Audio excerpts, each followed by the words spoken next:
Hey guys, what's up? It's Mr. Cunningham here. I'm playing some more Hearts of Iron, and let's go straight into it.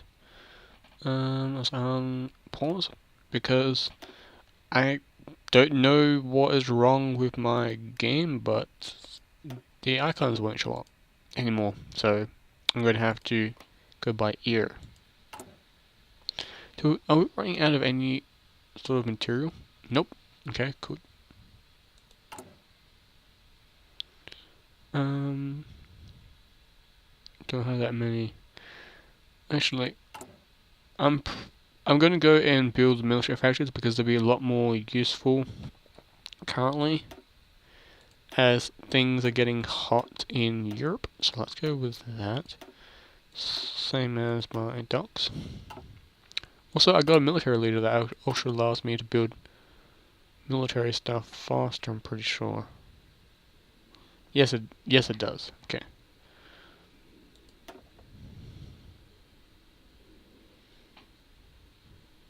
Um.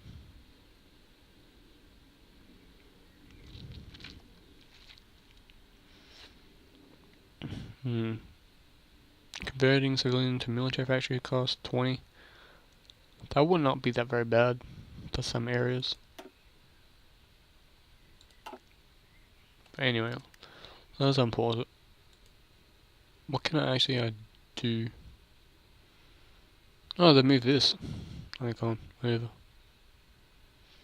Czechoslovakia, Italy, um, hang on. Can I actually force? Can I actually make Italy go to war, come and join me? Oh, that would give them zero, and I don't want them to get zero.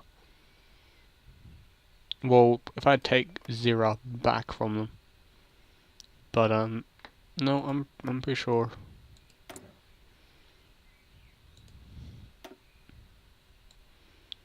Yeah, they're going with secret deal with France.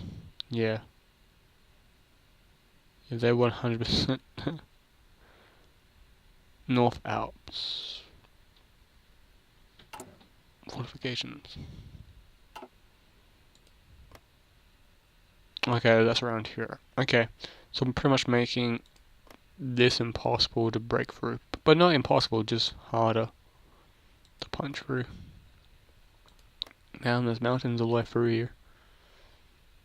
Like it's already hard as it is, like with bunkers all the way around anyway.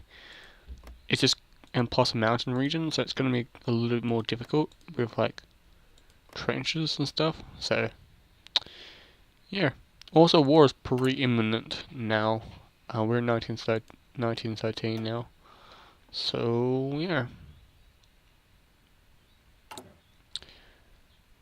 This war should have ended by now, historically, but inside this game, I've actually had this Balkan War go on all the way until 1914. Like the second Baltic War always had like like I had the very first Balkan War go all the way until 1914. Like so, 1913, and had the secondary Balkan War happen straight away, or like happen like a couple of weeks later, and like nations' armies are in each other's countries, and then just grab each other's territory. I had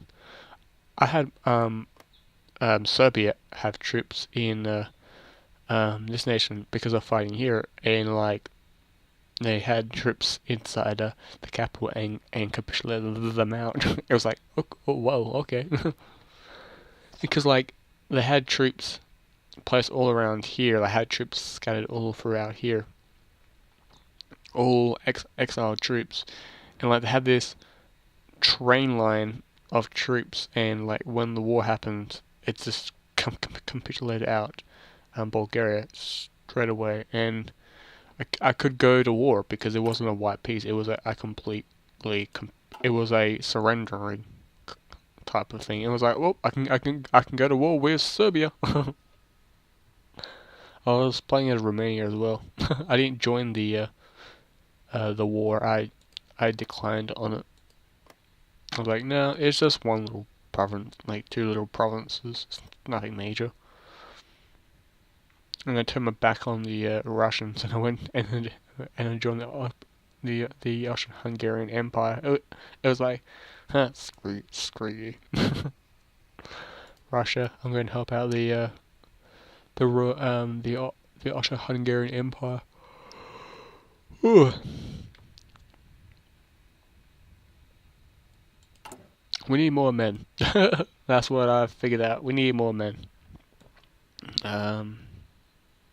can't do this one unfortunately because we haven't done. We can't do this one.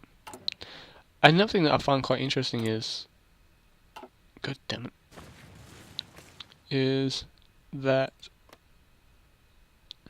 there is a small nation here in Germany.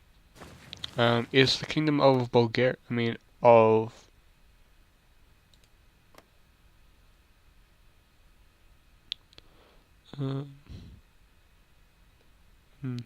it's like a small nation around here that pops up.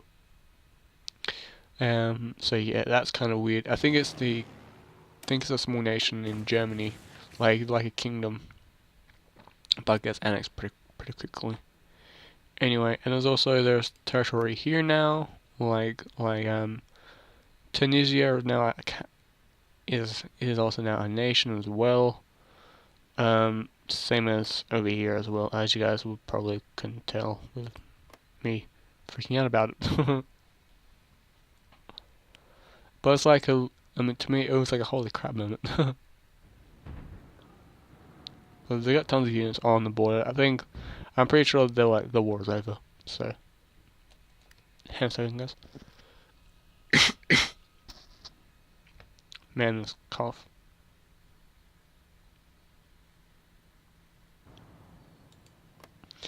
It's not like I'm sick or anything. It's just like this like annoying tickle in my throat that does it. It happens randomly sometimes throughout the day, or I have coughing fits. Those are fun. When I just randomly start coughing for no reason and just keep coughing for like several minutes or so. That's always fun. You can tell I'm being sarcastic. Wow. The Montenegrin army is so so demolished. How many troops do they actually have? 2.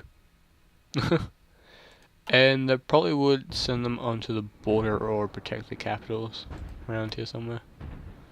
So yeah, I might have to fight them. I won't be able to take some territory from them, unfortunately. And when the war does end, like they'll have troops down here as well, like the Serbians. So secretly down here as well. So I wouldn't be able to see them. So it also would be a pain into the butt. But that's why the cavalry division is here. Actually, how fast can these divisions actually go? We got 1 division done. That's funny. It's gonna leave them as they are. But anyway, yeah, like I was checking was Carol's division.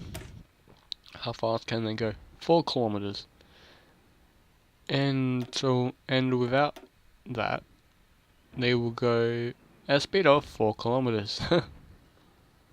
Combat width will go down, but you always want combat width to go up to like 20 or something. To make them decent.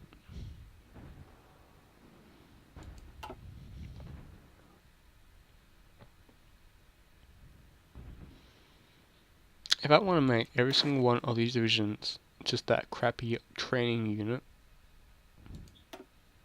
how much stuff will I get? I'll get a lot of field guns back and some riflemen. But that's fine.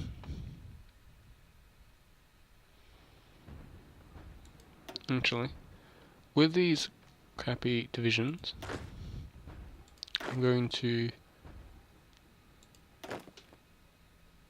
make it's crappy divisions only. There's tons of them down here. these guys. Just change them to become mountaineers. That's fine. To become mountaineers and to help out extremely well inside the hill areas, because mountaineers also are quite useful finding hills and stuff. So yeah, we're gonna go down statical defense, not mobile defense, because soft attack is good, but also blowing up those bunkers and stuff will be extremely useful as well. So let's go ahead and do that. Blowing up bunkers and stuff will be extremely useful, because that's what heart attack does. It does allow you to kill tanks as well, but like blowing up buildings, like blowing up fortifications, that is something what really is quite useful. Now we can alter these divisions later on if we have to. We got tons of armored cars. We can always make an armored car division. Let's design an armored division. Oh no, actually no, we have them already. Okay, that's right. We were making these guys into cavalry. I'm pretty sure. Well, that's what we were doing, right? Is mobile. Wow, that costs us quite a bit.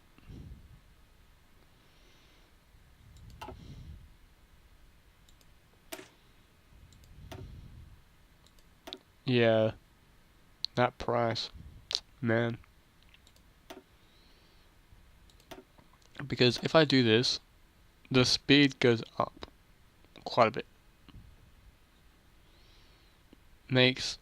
Because what's the exact speed of these units? 8.8 kilometers. Cavalry would be extremely useful in this, like inside this point of view. So yeah, like light cavalry, but with like armored cars will be extremely useful. But I don't think that's going to be quite useful just yet. What I'm going to do is with these guys have a whole new like theater, like a whole new group. Have them from here to there. Have them push further up, and these guys will have this front line shrinking down a bit. Because like with like Russia, what I normally do is have a front line, like the normal game is have a front line, like have the end goal from going from this province right here normally all the way going down to here to Vladivostok, or like basically going to this port down here, right? This town is Vosnito, like a Vostok. Dog. Hey, sorry, guys. There'd be a lot of editing inside this video. But like, I go from there to there, and have another front line that goes from there to there, and just that's it. And normally I completely let them out. So, like, I've never actually got to fight in the Euros before, and I've heard that apparently the Euro fighting is actually pretty fun, because like when you get to here, you know that you've taken all of Russia and stuff, and that's apparently a lot of fun to do. So yeah, and like playing as like Germany, like actual Nazi Germany, and having all the positions all the way beyond the Urals and stuff is actually pretty cool. If you guys know, like if you guys have watched my German Let's Play, you'll know that's what I've done. But well, not really. I've taken all of Russia. And the small little pocket here is called the Russian Empire. This is a small place in your Vostok. It's just for fun. That's all. Oh, they got more divisions now. They are solid 2 divisions still. Okay. I think this digital bombing will be quite useful over here. Blowing up these, yeah, that's what I might do. Is I might actually have my blimps stationed nearby.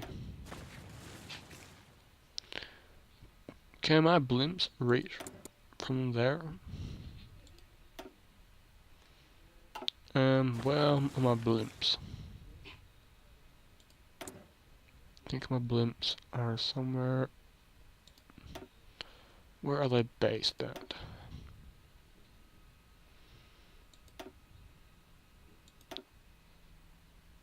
Okay. You guys are gonna be based.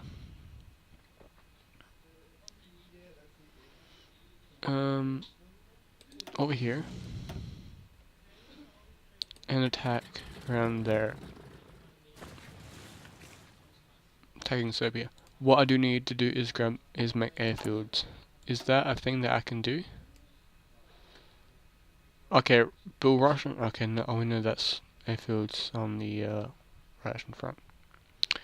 Damn, there's no actual ones nearby to the Serbian, like all around my front, like around.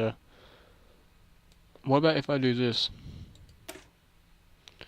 To form the Luftwaffe, or like to form the KUK Lip, like a Lufttruppen, the like air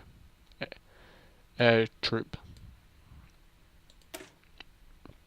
It'd be in Lower Austria. But I already got one in Lower Austria, I'm pretty sure. No, that's Upper Austria. So I get an extra one, like a solid upgrade here. That's all. That's not very good. That's not very cool. Think another one. I'm gonna go down with tactical, like, I'm gonna go with bomber focus because actually no, fire focus because one, fighters will be more useful like later on because nations will start developing more and more bombers and stuff, like fighters and stuff. So knocking out fighters will be quite useful. Zeppelin focus will be extremely useful as well. So yeah, I found out like just watching the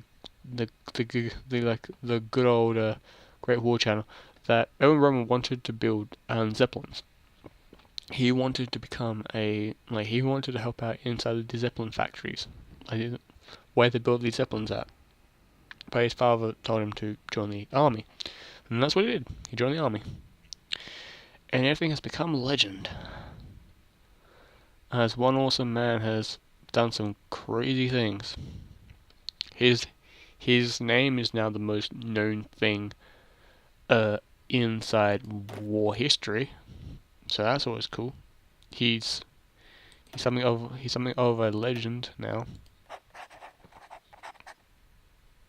Now that's what I like looking at. Like I can't reading lots about him, cause he's not a evil man, nothing like that. He just wanted to just lead his army, and that's what he did. Like he just wanted to be a soldier and lead his army, like his units, into combat, and that's all he wanted to do. And that's fine. It's something that's what that like he wanted to do, and like people respected him for it. He just wanted to lead an army and fight with his soldiers. Something that just he wanted to do.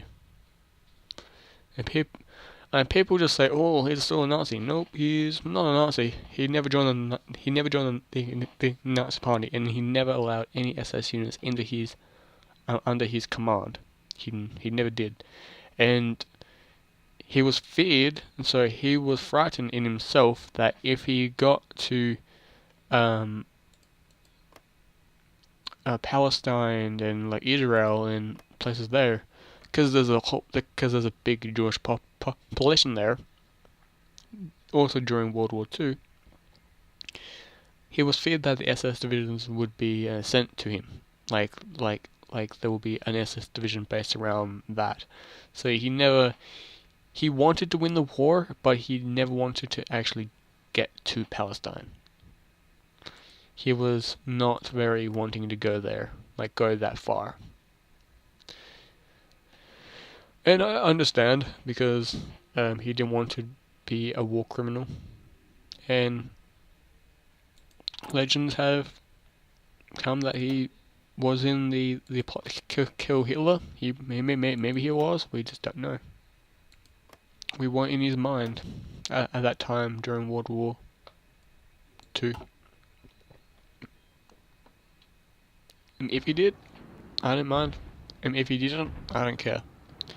It's all up to him. It was all his doing. It was up to him.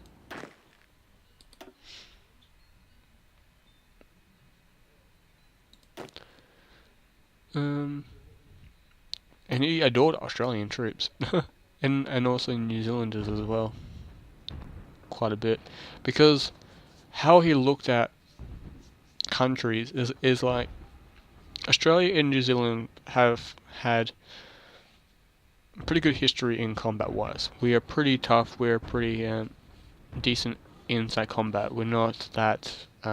We are pretty feared. And like we are trained in a lot of things. This being rifle, like we're pretty much most Australian soldiers they're mostly trained in everything that we have our hands on. Even troops like the SAS are they also are trained in other things as well. Why is that green? Oh, because of this. Let's make a new fighter. Let's name it, I had to remember this name because my list isn't up. I think that's how you pronounce it. The Zero Model. I was wanting to name it anyway, after him anyway. Weapons. Maybe there's a decent fighter, or less. And when I do upgrade these models, I do change the model. So like Model 1, Model 2. So keeping that guy's name. Let's go ahead and let's make this a decent range fighter, because range is really... Oh, actually, no, we can't. Let's just rename this and just leave it at that.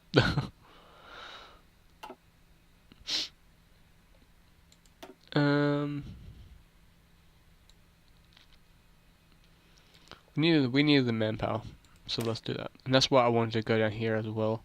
7 volunteers. Thank God. I can now send volunteers to nations. That would be awesome. Okay, I'm not playing on Teletubby mode. That's the one thing I really like about this mod. Like, because you can get yourself a harder difficulty, and if you're playing on Veteran plus the very hard difficulty, it's like a real World War One experience. You have got no weapons. Like, it would be like a real Russia. Like, building rifles at like a speed of like 1 every single month. Really early on. Because Russia wasn't a very technologically advanced nation for our history. And that's fine. I understand like with Russia, because Russia is a huge nation, and like because not everyone was illiterate at this point. Not everyone. Some of them, a lot of people weren't. British soldiers were a big example. There's photos of women, like nurses, writing letters of soldiers' loved ones to them, because a lot of soldiers were illiterate. They couldn't write, and that's fine.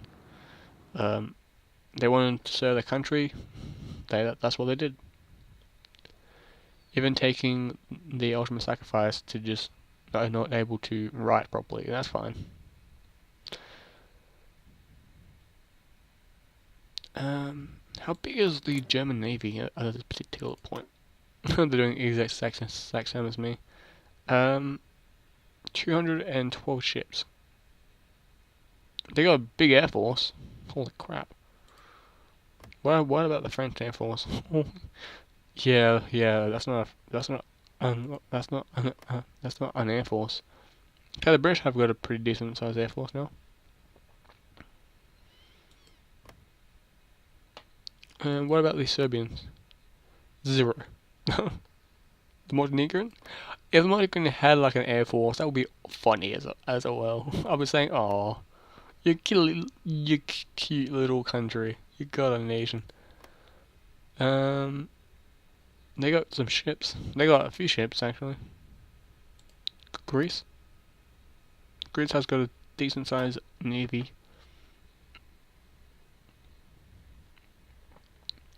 And there's bloody war already. Like the Ottoman Empire is going nuts.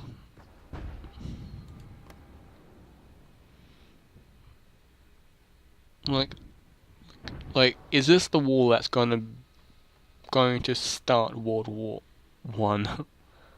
Because it's like 27% of like world tension.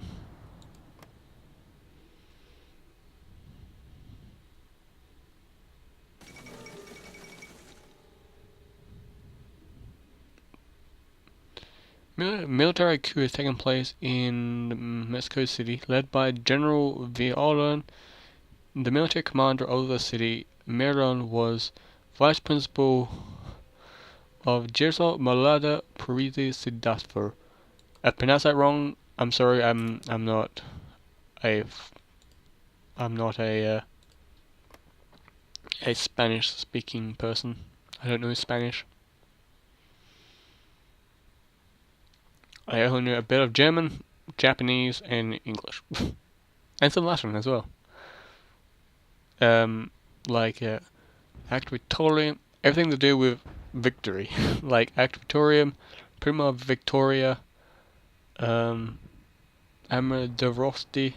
We know it here. It's all Sabaton song albums, but just know them now. It's like, we're given. Oh, they got another military. Oh, this is the Serbians.